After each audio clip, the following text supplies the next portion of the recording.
My grandmother, like everybody's grandmother, was an old woman.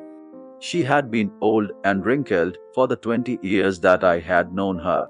People said that she had once been young and pretty and had even had a husband, but that was hard to believe. My grandfather's portrait hung above the mantelpiece in the drawing room. He wore a big turban and loose fitting clothes. His long, white beard covered the best part of his chest, and he looked at least 100 years old. He did not look the sort of person who would have a wife or children. He looked as if he could only have lots and lots of grandchildren. As for my grandmother being young and pretty, the thought was almost revolting. She often told us of the games she used to play as a child. That seemed quite absurd and undignified on her part, and we treated it like the fables of the prophets she used to tell us. She had always been short and fat and slightly bent. Her face was a crisscross of wrinkles running from everywhere to everywhere. No, we were certain she had always been, as we had known her, old, so terribly old that she could not have grown older and had stayed at the same age for 20 years. She could never have been pretty, but she was always beautiful. She hobbled about the house in spotless white, with one hand resting on her waist to balance her stoop, and the other telling the beads of her rosary. Her silver locks were scattered untidily over her pale, puckered face, and her lips constantly moved in inaudible prayer. Yes, she was beautiful. She was like the winter landscape in the mountains, an expanse of pure white serenity, breathing peace and contentment. My grandmother and I were good friends. My parents left me with her when they went to live in the city, and we were constantly together. She used to wake me up in the morning and get me ready for school. She said her morning prayer in a monotonous sing-song while she bathed and dressed me in the hope that I would listen and get to know it by heart. I listened because I loved her voice but never bothered to learn it.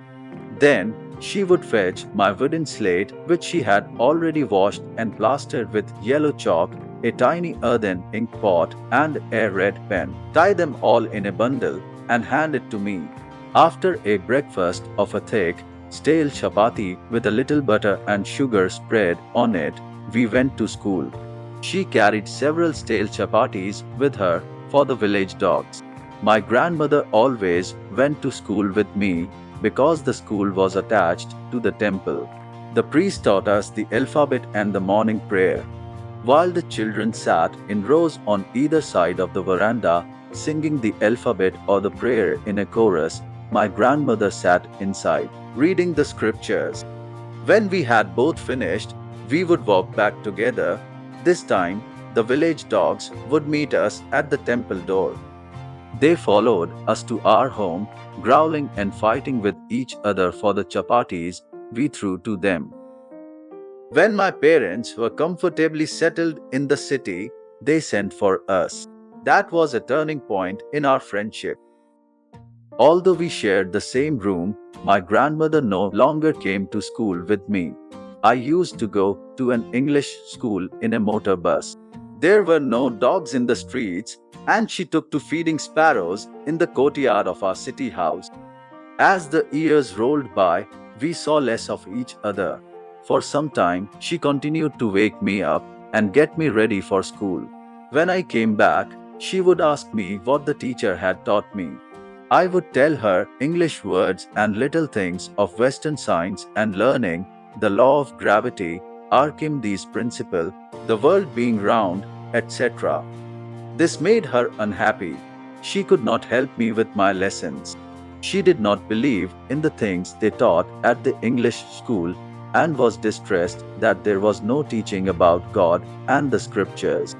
One day I announced that we were being given music lessons. She was very disturbed. To her, music had lewd associations. It was the monopoly of harlots and beggars and not meant for gentlefolk. She said nothing, but her silence meant disapproval. She really talked to me after that. When I went up to university, I was given a room of my own. The common link of friendship was snapped.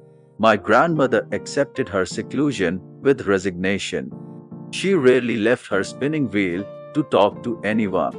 From sunrise to sunset, she sat by her wheel spinning and reciting prayers. Only in the afternoon, she relaxed for a while to feed the sparrows. While she sat in the veranda breaking the bread into little bits, hundreds of little birds collected round her, creating a veritable bedlam of chirrupings. Some came and perched on her legs, others on her shoulders. Some even sat on her head. She smiled but never shooed them away. It used to be the happiest half hour of the day for her. When I decided to go abroad for further studies, I was sure my grandmother would be upset. I would be away for 5 years, and at her age, one could never tell. But my grandmother could. She was not even sentimental. She came to leave me at the railway station, but did not talk or show any emotion. Her lips moved in prayer, her mind was lost in prayer, her fingers were busy telling the beads of her rosary. Silently she kissed my forehead, and when I left I cherished the moist imprint as perhaps the last sign of physical contact between us.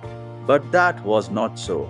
After 5 years, I came back home and was met by her at the station. She did not look a day older. She still had no time for words, and while she clasped me in her arms, I could hear her reciting her prayers. Even on the first day of my arrival, her happiest moments were with her sparrows, whom she fed longer, and with frivolous rebukes. In the evening, a change came over her. She did not pray. She collected the women of the neighborhood, got an old drum, and started to sing. For several hours, she thumbed the sagging skins of the dilapidated drum and sang of the homecoming of warriors. We had to persuade her to stop to avoid overstraining. That was the first time since I had known her that she did not pray. The next morning, she was taken ill. It was a mild fever, and the doctor told us that it would go. But my grandmother thought differently. She told us that her end was near. She said that, since only a few hours before the close of the last chapter of her life, she had omitted to pray, she was not going to waste any more time talking to us. We protested, but she ignored our protest. She lay peacefully in bed, praying and telling her beads. Even before we could suspect, her lips stopped moving, and the rosary fell from her lifeless fingers. A peaceful pallor spread on her face, and we knew that she was dead. We lifted her off the bed and, as is customary, laid her on the ground and covered her with a red shroud. After a few hours of mourning, we left her alone to make arrangements for her funeral. In the evening, we went to her room with a crude stretcher to take her to be cremated. The sun was setting and had lit her room and veranda with a blaze of golden light. We stopped halfway in the courtyard. All over the veranda and in her room, right up to where she lay dead and stiff, wrapped in the red shroud, thousands of sparrows sat scattered on the floor. There was no chirruping. We felt sorry for the birds, and my mother fetched some bread for them. She broke it into little crumbs, the way my grandmother used to, and threw it to them. The sparrows took no notice of the bread. When we carried my grandmother's corpse off, they flew away quietly. Next morning, the sweeper swept the breadcrumbs into the dustbin.